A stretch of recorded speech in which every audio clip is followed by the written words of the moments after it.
بسم اللہ الرحمن الرحیم۔ آج مفتی طارق مسعود بری طرح پھنس گئے۔ فتویٰ تو دے دیا انہوں نے کہ جس کا شرک عقیدہ ہو، یعنی یا علی مدد پکار رہا ہو، نبی علیہ السلام کو حاضر ناظر مانتا ہو، ایسے لوگوں کے پیچھے نماز جائز نہیں ہے کیونکہ وہ شرک کرتے ہیں۔ تو اس کو پکڑ لیا ایک بریلوی مولوی نے۔ اب پہلے جو بریلوی مولوی اس کو حوالے دکھا رہا ہے کہ تمہارے اکابرین کے عقیدے یہی ہیں اور تمہارا فتویٰ تمہارے اکابرین کے اوپر پڑتا ہے۔ جس طرح بری طرح پھنس گئے ہیں مفتی طارق مسعود۔ پہلے ذرا یہ ان کا بیان سنیے جنہوں نے حوالوں کے ساتھ ثابت کیا ہے کہ تمہارے اکابرین اس شرک کے اندر مبتلا تھے جس کا تم ذکر کر رہے ہو۔ میں ساتھ ساتھ انشاءاللہ تبصرہ کرتا جاؤں گا۔ بالکل مختصر وقت میں وہ عبارتیں پیش کرنے لگا ہوں، کتاب کھول کے دیکھنا آپ کا۔ مولوی محمود حسن دیوبندی جو کہ شیخ الہند کہلاتے ہیں دیوبندیوں کے، اپنے ترجمہ قرآن کے جس کے 4 پاروں کا حاشیہ انہوں نے لکھا، اور اس کے بعد پھر جو ہے وہ باقی جو ترجمہ ہے وہ مولوی شبیر احمد صاحب نے کیا ہے۔ اس میں ایاک نستعین کے تحت جو ہے وہ لکھتے ہیں، وہ کہتے ہیں کہ ہاں اگر کسی مقبول بندے کو واسطہ رحمت الہی اور غیر مستقل سمجھ کر استعانت ظاہری اس سے کرے تو یہ جائز ہے۔ پھر سنیے گا، کہتا ہے کہ اگر کسی مقبول بندے کو واسطہ رحمت الہی اور غیر مستقل سمجھ کر استعانت ظاہری اس سے کرے تو یہ جائز ہے کہ یہ استعانت در حقیقت اللہ جل وعلا سے ہے۔ تو جناب علی نے فیصلہ ہی کر دیا۔ ہمارا دعویٰ بھی یہی ہے، ہمارا دعویٰ یہ ہے کہ ہم نبیوں کو اور ولیوں کو خدا نہیں جانتے اور نہ ہی خدا کا فرزند جانتے ہیں، بلکہ ہمارا عقیدہ اور نظریہ یہ ہے کہ یہ سب اللہ تعالیٰ کی مدد سے ہی کرتے ہیں امداد، اور یہ سب جو ہیں وہ رب تعالیٰ کے فضل سے کرتے ہیں، یہ وسیلہ ہے، حقیقت میں مدد کرنے والی ذات وہ خدا ہے بزرگ و برتر کی۔ فتاوی رشیدیہ جلد اول۔ یہ محمود الحسن کی جو تفسیر ہے، جس طرح یہ بتا رہے ہیں کہ پہلے 4 پارے یا 3 پارے انہوں نے خود تفسیر کی ہے اور پھر ان کی وفات ہو گئی ہے اور اس کو پایا تکمیل تک پہنچایا ہے شبیر احمد عثمانی صاحب نے۔ اور یہ دیوبندیوں کی چوٹی کے علماء سمجھے جاتے ہیں۔ پہلا بیچ جو فارغ التحصیل ہوا ہے دیوبند سے، یہ وہ حضرات ہیں، اور یہ وہ تفسیر ہے جس کو عرصہ دراز سے سعودی عرب سے امت مسلمہ کو تحفے کے طور پر یہ تفسیر دی جاتی رہی ہے۔ تو اس کی ایاک نعبد و ایاک نستعین کے اندر ہی محمود الحسن صاحب نے اور شبیر احمد عثمانی نے شرک کا انجیکشن دے دیا، اس کا ذکر کر رہے ہیں یہ، اور دلیل پکڑ رہے ہیں کہ جس طرح تمہارے یہ اکابرین مفتی طارق صاحب، جس طرح تمہارے یہ اکابرین اس شرک کے قائل ہیں، مدد کے قائل ہیں کہ مقبول بندوں کو اگر پکارا جائے تو یہ جائز ہے، تو ہم بھی کہتے ہیں ہم بھی تو اسی طرح کرتے ہیں۔ تو حالانکہ ان دونوں کا عقیدہ مشرکانہ ہے، دیوبندیوں کا بھی عقیدہ مشرکانہ ہے اور بریلویوں کا بھی عقیدہ مشرکانہ ہے۔ اللہ کے علاوہ کسی کو آپ مدد کے لیے نہیں پکار سکتے۔ اللہ کو پکارنا اور اے صلاۃ کے اندر ایاک نعبد و ایاک نستعین، وہ تو ایک بہت ہی بڑی دلیل ہے۔ یہ سارے واسطے وسیلے کی دیواریں گر گئیں اس کے آگے۔ براہ راست اللہ تعالیٰ کو پکارا جاتا ہے۔ ایاکا جب کا کہا جاتا ہے تو یعنی اللہ کو کہا جاتا ہے۔ یہاں مقبول بندہ کدھر سے بیچ میں گھسیٹ کے لے آئے؟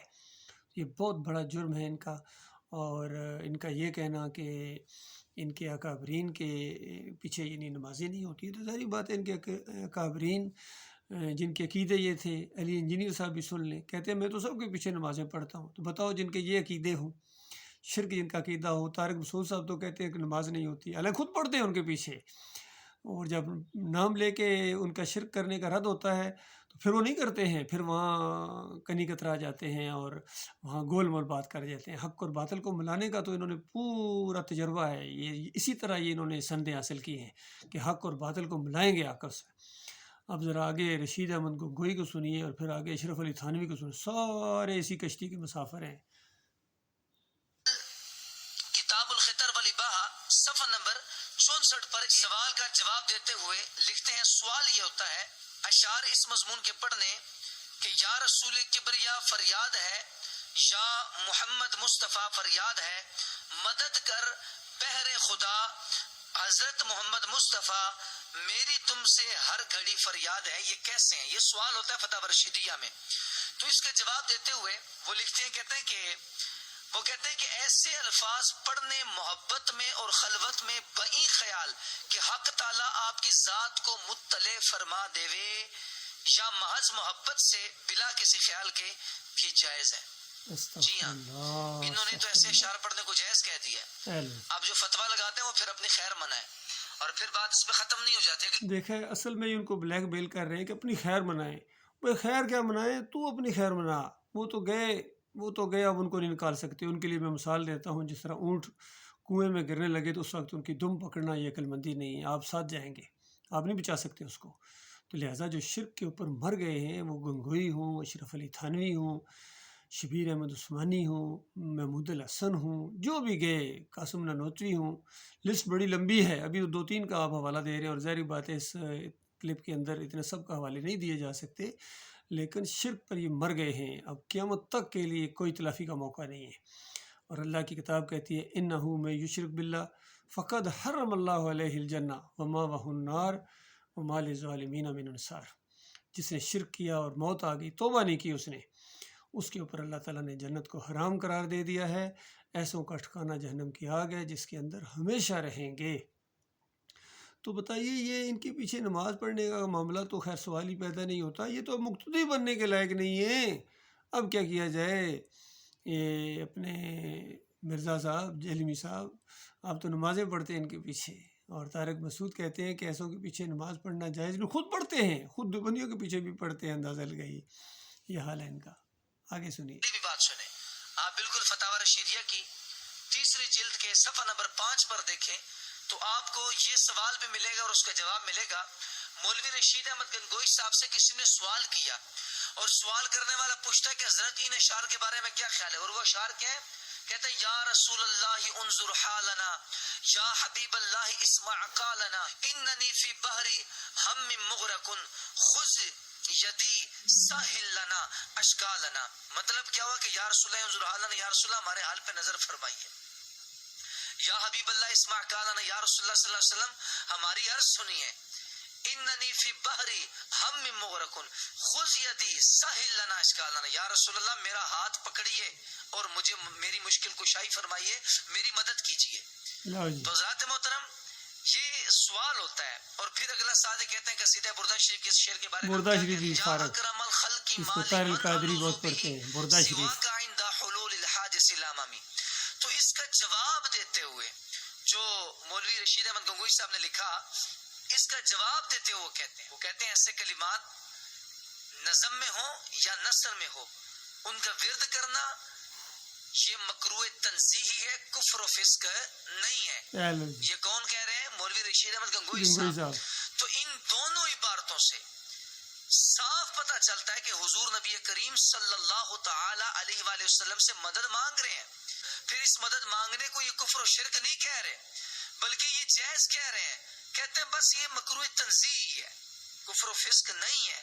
ٹھیک ہے، تو ایسے شعر پڑھنا جائز ہے. تو یہ فتاوی رشیدیہ سے میں نے عبارت پیش کی ہے. تو مولوی طارق مسعود صاحب کے گھر سے کی ہے، ان کے اکابرین نے یہ لکھا ہے. اشرف علی تھانوی صاحب جو ہیں وہ اپنی کتاب نشر الطیب آپ اٹھا کر دیکھیں تو اس کے آخر میں عربی اشعار کا ترجمہ کرتے ہوئے اس نے یہ بات کی ہے کہ جس میں سرکار دو عالم صلی اللہ تعالی علیہ وسلم سے بے دریغ مدد مانگی گئی ہے اور حضور پاک علیہ الصلوۃ والسلام کو مشکل کشائی کے لیے پکارا گیا. وہ اشعار کیا ہیں؟ وہ اشعار سنیے گا. اشرف التھانوی اس کا ترجمہ کرتے ہوئے یا شفیع العباد خذ بیدی انت فی الاضطرار معتمدی، دستگیری کیجئے میری نبی، کشمکش میں تم ہی ہو میرے ولی. لیس لی ملجا سواک اغث مسنی الدر سیدی سندی، جز تمہارے ہے کہاں میری پناہ، فوج کلفت مجھ پہ غالب ہوئی. غشنی الدہر ابن عبد اللہ کم مغیثا فانت لی مددی، ابن عبداللہ زمانہ ہے خلاف، اے میرے مولا خبر لیجئے میری. تو یہ اشرف علی تھانوی صاحب اپنی کتاب نشر الطیب کے آخر میں عربی اشعار کے ترجمے میں یہ لکھ رہے ہیں. تو بتائیے، نبی پاک علیہ الصلوۃ والسلام کو مولا بھی کہا، مشکل کشائی کے لیے بھی پکارا. تو یہاں رک کے میں یہ بات کرتا ہوں. یہ جو کہتا ہے نا جو مشکل کشا سمجھتے ہیں نبی کو، تو مشکل کشا تو اشرف التھانوی صاحب نے بھی سمجھا. اسی طرح جو ہے مشکل کشائی کے اشعار پڑھنا اور ان سے مدد مانگنا، فریاد کرنا، ان اشعار کو جائز جو ہے مولوی رشید احمد گنگوئی صاحب نے بھی سمجھا. تو اکابرین دیوبند نے سمجھا بھی اور اس کو جائز بھی قرار دیا، بلکہ اشرف التھانوی نے خود مدد مانگ کر ثابت کر دیا کہ دیوبند کے اکابرین کا یہ عقیدہ ہے کہ وہ بالکل اس طرح جائز سمجھتے ہیں. لیکن عجیب بات ہے، جس باپ کی اولاد ہے بعد میں اولاد جو ہے وہ منکر ہو گئی ہے، اور الٹا کہتا ہے جس کا یہ عقیدہ ہے تو اس کے پیچھے نماز جائز نہیں ہے، وہ مشرک ہے. تو پتہ چلا کہ طارق مسعود صاحب کے نزدیک ان کے جو اکابرین انہوں نے شرک کی ہے، اور ان کے اکابرین اور ان کے ماننے والوں کے پیچھے نماز جائز نہیں ہے. پھر حضرات محترم اگلی بات یہ ہے دیکھیے کہ اصل میں یہ بری طرح پھنس گئے ہیں. اکابرین کی محبت کو بھی نہیں چھوڑ سکتے ہیں. حضور قرآن بھی ثابت کر رہا ہے کہ پکارنا، کسی کو پکارنا، مدد کے لیے پکارنا غائبانہ طور پر جس طرح اللہ کو پکارا جاتا ہے، یہ شرک ہے. بالکل سب سے بڑی شرک کی پکاریں یہ علامتیں ہیں شرک کی. اگر شرک یہ نہیں ہے تو پھر کوئی چیز بھی شرک نہیں ہے. اور یہ کہنا کہ آمین سے مانگتے نہیں ہیں بلکہ اللہ کی عطائی وہ طاقتیں ہیں، تو پھر مشرکین مکہ کا کیا قصور تھا؟ ہر دور میں مشرک یہی کہتا ہے کہ عطائی ہے. تو لہٰذا یہ بری طرح بیچ میں پھنس گئے ہیں. اگر اس دلدل سے کوئی بندہ نکلا ہے صحیح طریقے سے تو وہ ڈاکٹر مسعود الدین عثمانی ہیں، جنہوں نے وفاقل مدارس ملتان سے ڈگری لی اور انہی دیوبندی کے مدرسے سے. لیکن جب بات سامنے آئی تو ڈاکٹر صاحب نے کہا کہ دیکھو یہ شرک اور کفر کر کے مرے ہیں. تو کہتے تھے اپنے استاد کیا کرے؟ جب استاد کفر و شرک کرے گا تو اس کو چھوڑ دیں گے. تو ایسی بات نہیں ہے میرے پیارے بھائیوں، یہ بہت بڑی بات ہوئی ہے، ان کا شرک ثابت ہے. اب یہ بریلوی مولوی ہے، یہ اصل میں یہ کہنا چاہ رہا ہے کہ جس طرح تم فتوے نہ لگاؤ، تم بھی صحیح اور ہمارے کابرین بھی ایسے تھے، ہم سارے ایک ہی جیسے ہیں، تو یہ شرک نہیں ہے. تو تم سارے ایک جیسے ہو جاؤ گے، پوری زمین والے مل کے ایک جیسے ہو جائیں گے تو شرک ختم ہو جائے گا. شرک تو اسی طرح قائم رہے گا. تو یہ مسئلہ آج کوئی مولوی ہے، کوئی علامہ ہے اس شرک کے خلاف نہیں آواز اٹھا رہا ہے. شرک کے خلاف وہ آواز کیسے اٹھائیں گے؟ اس شرک کی وجہ سے تو ان کی دنیا بنی ہوئی ہے. اسی لیے کہتے ہیں یہ سب تمہارا کرم ہے آقا. اور آقا سے مراد اللہ نہیں بلکہ نبی علیہ السلام لیتے ہیں، اوپر صلی اللہ علیہ وسلم لکھتے ہیں اور کہتے ہیں یہ سب تمہارا کرم ہے آقا. کہ بات اب تک بنی ہوئی ہے، ان کی بات واقعی بنی ہوئی ہے. عزتیں تو برباد ہو رہی ہیں، عوام پس رہی ہے، اس کے اوپر اللہ کے عذاب کے کوڑے برسائے جا رہے ہیں. کشمیر میں، فلسطین میں، ہر جگہ، کسی جگہ ان مسلمانوں کو امن نصیب نہیں ہے. اللہ کے بندوں کو اسی وجہ سے، شرک کی وجہ سے، ان کابرین کا دفاع کرنے کی وجہ سے، ان کی وکالت کرنے کی وجہ سے، ان کے پیچھے نمازیں پڑھنے کی وجہ سے، ان کو امام یہ مقتدی بننے کے لائق نہیں ہے. لہٰذا بالکل ان کے عقیدے شرکیہ ثابت ہیں. کوئی انکار کرنے کی جرت نہیں کر سکتا ہے. باقی مرزا علی انجینئر کا کہنا کہ کسی اور نے ملا دی ہوگی، اس نے ذہن رکھتے ہیں، یہ نامردی ہے، یہ ایمان نہیں ہے، یہ کفر ہے. یہ حق اور باطل کو آپس میں ملانا ہے. حق یہ ہے کہ قرآن کی بات کو آگے کیا جائے اور کہا جائے سارے مولوی جھوٹے تھے، ان کے عقیدے خراب تھے، یہ مشرک تھے اور یہ کلمے پڑھواتے رہے. ابھی تو وہ بھی ایک پورا چیپٹر ہے. یہ اشرف علی تھانوی نے اپنے کلمے بھی پڑھائے ہیں مریدوں سے ٹیسٹ کرنے کے لیے. پہلے ان کو کافر بنایا، خود کافر بنا، اور پھر اس کے بعد کہتے ہیں نہیں بے اصل کلمہ تو وہی ہے. محی الدین چشتی نے بھی اسی طریقے سے کیا، اور عبد القادر جیلانی کی خدائی کے دعوے، مجدد الفسانی کے شرکیہ واقعات، شاہ ولی اللہ کا پورا خاندان اسی شرک کے اندر ملوث رہا ہے. یہ سب کے کابرین ایسے ہی ہیں، اعلیٰ حضرت ہوں یا ابو اللہ ہوں، ڈاکٹر اسرار ہوں، جتنے بھی ہیں، طارق مسعود ہوں، توصیف الرحمان ہوں، طارق جمیل ہوں، تبلیغین صاحب کے زکریہ صاحب ہوں، ان کی کتابوں میں بھی یہ سارے شرکیہ واقعات لکھے ہوئے ہیں. لہٰذا ان کا کفر کرنا چاہیے، ان کتابوں کو دریا برد کیا جائے، اور ہمارے لیے اللہ کی کتاب کافی ہے.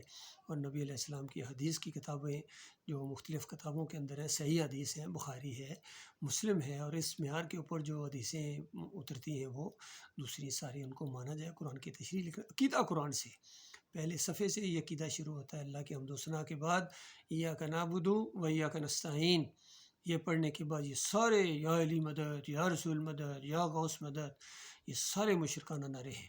لبیک یا رسول اللہ کہنا، لبیک یا حسین کہنا، یہ ان کی نظر و نیازیں کرنا، پھر 11ویں کی شکل میں، کوئی 12ویں کی شکل میں کیک کاٹنا، 10 محرم کی سبیلیں لگانا، تعویذ گنڈا، جمہوریت کرنا، سارے مشرکانہ. اللہ کے بندوں شرک سے توبہ کرو، ورنہ یاد رکھنا معاملہ صرف اتنا نہیں ہے دنیا کے حد تک، مرنے کے ساتھ وہ آگ لگے گی جو بجائے نہ بجھے گی، اور پھر ہمیشہ کی آگ میں رہنا پڑے گا، چاہے علامہ صاحب ہو، چاہے مفتی صاحب ہو، چاہے بڑے کوئی سیاسی لیڈر ہو، عسکری لیڈر ہو، یا کوئی بھی ہو، پیر صاحب ہو، جو بھی شرک کے اوپر مرے گا، مالک فرماتا ہے انہو من یشرک باللہ فقد حرم اللہ علیہ الجنۃ ومأواہ النار وما للظالمین من انصار۔ جس نے بھی شرک کیا اور اس شرک کے اوپر اس کی موت آ گئی، یعنی جو مر گئے ہیں ان کی اب تلافی نہیں ہو سکتی، جو زندہ ہیں چاہے محمد حنیف ہوں، منور سلطان ہوں، اور طارق جمیل ہوں، طاہر القادری ہوں، اور قاری خلیل الرحمان ہوں، جو بھی زندہ ہیں، جو بھی شرک پھیلا رہے ہیں، یہ ابھی توبہ کریں تو ان کی توبہ کا چانس موجود ہے۔ باقی جو مر گئے ان کی کوئی توبہ نہیں ہے، اب ختم ہو گیا معاملہ کسی،